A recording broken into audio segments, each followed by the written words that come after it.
Lady bird ക്രിയേഷൻസിലേക്ക് എല്ലാവർക്കും സ്വാഗതം. ഇന്ന് നമ്മൾ തയ്യാറാക്കുന്നത് അപാര രുചിയുള്ള ഒരു പഴയകാല നാടൻ വിഭവമാണ്.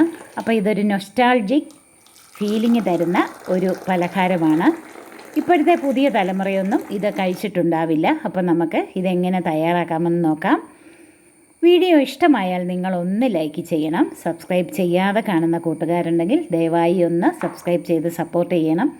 അപ്പോൾ പണ്ടൊക്കെ സ്കൂളിൽ നിന്ന് വരുമ്പോഴത്തേക്ക് നല്ല മഴയുള്ള സമയത്ത് അമ്മ ഇതുപോലെ തയ്യാറാക്കി വെക്കും. ചൂട് കാപ്പിയും ഇതുപോലെയുള്ള ഈ പലഹാരമൊക്കെ തയ്യാറാക്കി വെക്കുമായിരുന്നു. അതിൻ്റെ ഒരു ഓർമ്മയ്ക്ക് തയ്യാറാക്കിയതാണ്. അപ്പം ഉപ്പേരിക്കപ്പ വെച്ചാണ് നമ്മൾ ഈ നാടൻ പലഹാരം തയ്യാറാക്കുന്നത്. ഉപ്പേരിക്കപ്പ എന്ന് പറയുമ്പോൾ നമ്മുടെ പച്ചക്കപ്പ തൊലി കളഞ്ഞ് കഴുകി വൃത്തിയാക്കി ഇതുപോലെ കനം കുറച്ച് നീളത്തിലരിഞ്ഞ് ഒന്ന് വെള്ളത്തിൽ നന്നായിട്ട് ഒന്ന് തിളച്ച് വരുമ്പോൾ അത് കോരി വെള്ളം തോരാനായിട്ട് വെച്ചിട്ട് നല്ല വെയിലിൽ ഇതുപോലെ ഉണക്കിയെടുത്ത് സൂക്ഷിക്കുന്നതാണ് ഉപ്പേരിക്കപ്പ എന്ന് പറയുന്നത്. അപ്പോൾ ഒരു പാനിൽ കുറച്ച് എണ്ണയൊഴിച്ച് എണ്ണ നന്നായിട്ട് ചൂടാകുമ്പോഴത്തേക്കും ഓരോ പിടി വീതം ഇട്ട് നമുക്ക് വറുത്ത് കോരിയെടുക്കാം. ഞാൻ വളരെ കുറച്ച് എണ്ണ എടുത്തിട്ടുള്ളൂ. 2-3 പ്രാവശ്യമായിട്ട് നമുക്ക് വറുത്ത് കോരിയെടുക്കാം. അതാകുമ്പം ഈ എണ്ണ നമുക്ക് പിന്നെ പാഴായി പോകാതെ ഒത്തിരി എണ്ണയുടെ ആവശ്യം വരുന്നില്ല.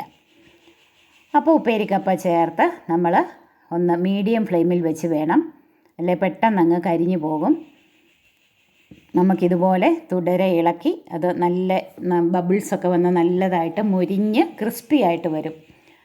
ഒരു ലൈറ്റ് ബ്രൗൺ കളറാകുന്നത്, ഒരു ഗോൾഡൻ കളറാകുന്നത് വരെ നമുക്കിതുപോലെ ഇളക്കി വറുത്തെടുക്കാം. പണ്ട് ഇതുപോലെ ഉപ്പേരിക്കപ്പ, അവൽ കപ്പ, വെള്ളുകപ്പ, വാട്ടുകപ്പ, ഇങ്ങനെ പല ടൈപ്പിലുള്ള കപ്പകൾ തയ്യാറാക്കി വേനൽക്കാലത്ത് ഇതുപോലെ തയ്യാറാക്കി മഴക്കാലത്തേക്ക് നമ്മൾ സംഭരിച്ച് വെക്കുമായിരുന്നു. അപ്പോൾ അതിൽ ഒരു ടൈപ്പ് കപ്പയാണ് ഈ ഉപ്പേരിക്കപ്പ. പിന്നെ വെള്ളുകപ്പയുണ്ട്. വെള്ളുകപ്പ ഇടിച്ച് നമ്മൾ പുട്ടും ഒക്കെ ഉണ്ടാക്കും. അപാര രുചിയാണ്. വെള്ളുകപ്പ കൊണ്ടുള്ള പുട്ട്, അതുപോലെ കുമ്പിളപ്പം ഒക്കെ ഉണ്ടാക്കുമായിരുന്നു കപ്പ ഇടിച്ച്. അപ്പം ആ ഒരു പഴയ ഓർമ്മയ്ക്കാണ് ഞാൻ ഇന്ന് ഈ പലഹാരം തയ്യാറാക്കിയത്. അപ്പം കപ്പ നമ്മൾ മൂത്ത് വന്നിട്ടുണ്ട്. നമുക്കിത് കോരി മാറ്റാം. ഇങ്ങനെ ഓരോ പിടി കപ്പ വീതമെടുത്ത് നമുക്ക് എത്ര ആവശ്യമാണോ അതുപോലെ ആവശ്യത്തിന് വറുത്തെടുക്കാം. ഞാനിത് 2-3 പ്രാവശ്യമായിട്ട് ബാക്കിയുള്ളതും കൂടെ വറുത്ത് എടുത്തിട്ടുണ്ട്. അപ്പം നമുക്ക് ഇതൊന്ന് മൂപ്പിച്ച് കോരി മാറ്റാം. ഇതുപോലെ ഒരു നല്ല ഗോൾഡൻ കളറാകും, നല്ല ക്രിസ്പി ആയിട്ട് നമുക്കിത് വറുത്ത് കോരിയെടുത്ത് ഒന്ന് തണുക്കുന്നതിനായിട്ട് മാറ്റി വയ്ക്കാം. ഇത് കണ്ടില്ലേ, നല്ല ക്രിസ്പി ആയിട്ട് വന്നിട്ടുണ്ട്. ഇതിങ്ങനെ തന്നെ കഴിക്കാനും നല്ല ടേസ്റ്റാണ്. അപ്പോൾ ഇതിന് ഉരലൊന്നും ഇല്ലാത്തത് കൊണ്ട് പണ്ട് ഉരലിൽ ഇടിച്ചായിരുന്നു ഇതൊക്കെ തയ്യാറാക്കിയിരുന്നത്. ഞാൻ കുറേശ്ശെ എടുത്ത് നമ്മുടെ ഇടികല്ലിലിട്ട് കുറേശ്ശെ എടുത്ത് ഒന്ന് പൊടിച്ച് എടുക്കുവാണ്. ഇതൊരു ചെറുതായിട്ടൊന്ന് ക്രഷ് ചെയ്തിട്ട് നമുക്കത് കോരി മാറ്റി വയ്ക്കാം. അങ്ങനെ ഇത് മുഴുവനായിട്ട് ക്രഷ് ചെയ്തെടുത്തിട്ട് നമുക്കത് മിക്സിയുടെ ബൗളിലേക്ക് ആക്കി കൊടുക്കാം. അല്ലെ മുഴുവനോടെ ഇട്ടാൽ മിക്സിയുടെ ബ്ലേഡ് ചിലപ്പോൾ പോയെങ്കിൽ, അതുകൊണ്ട് ഞാൻ മിക്സിയുടെ ബൗളിലാക്കി, വെള്ളമയം ഇല്ലാത്ത ബൗളാണ്, അതിലേക്കിട്ട് തരിതരിപ്പായിട്ടൊന്ന് പൊടിച്ചെടുത്ത് നമുക്ക് വലിയൊരു ബൗളിലേക്കിത് ആക്കി കൊടുക്കാം.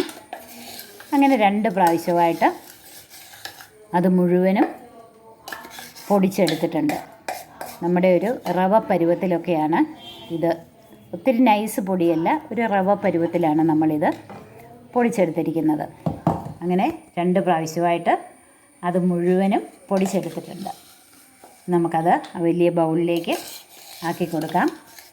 ഇനി ഇതിലേക്ക് നമ്മൾ ചേർക്കുന്നത് നല്ല പച്ച തേങ്ങയാണ്, നല്ല ചുരണ്ടിയ തേങ്ങ. അതൊരു ചെറിയ തേങ്ങ മുഴുവനായിട്ട് ഞാൻ ചേർത്തിട്ടുണ്ട്.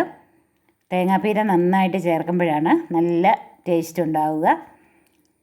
തേങ്ങാപ്പീര നമുക്ക് ചേർത്ത് കൊടുക്കാം. ഇനി ഇതിലേക്ക് നമ്മൾ ജീരകം, വറുത്ത് പൊടിച്ച ജീരകമാണ് ചേർക്കുന്നത്. ഇതിലേക്ക് ചുക്കുപൊടിയോ ഏലക്ക പൊടിച്ചതോ ഒക്കെ ചേർക്കാം. ഞാനിപ്പം ജീരകം പൊടിച്ചത് മാത്രമേ ചേർക്കുന്നുള്ളൂ. അതുപോലെ ശർക്കര ചീകിയതിന് പകരം ശർക്കര പാനിയാക്കി, ഒരുവിധം കട്ടി പാനിയാക്കിയിട്ട് അത് വേണമെങ്കിലും ഒഴിച്ചു കൊടുക്കാം.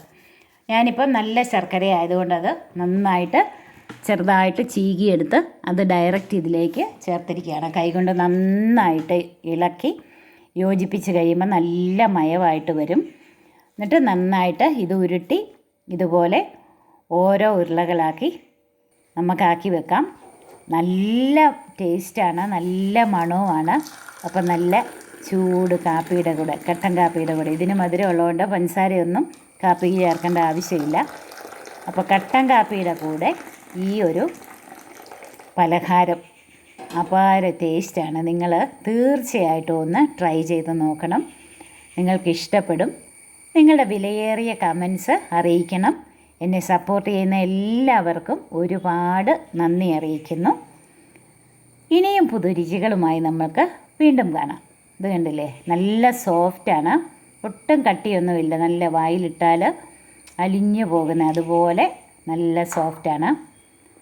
അപ്പം ഈ പഴയകാല നാടൻ വിഭവം തീർച്ചയായിട്ടും ഒന്ന് ട്രൈ ചെയ്യണേ.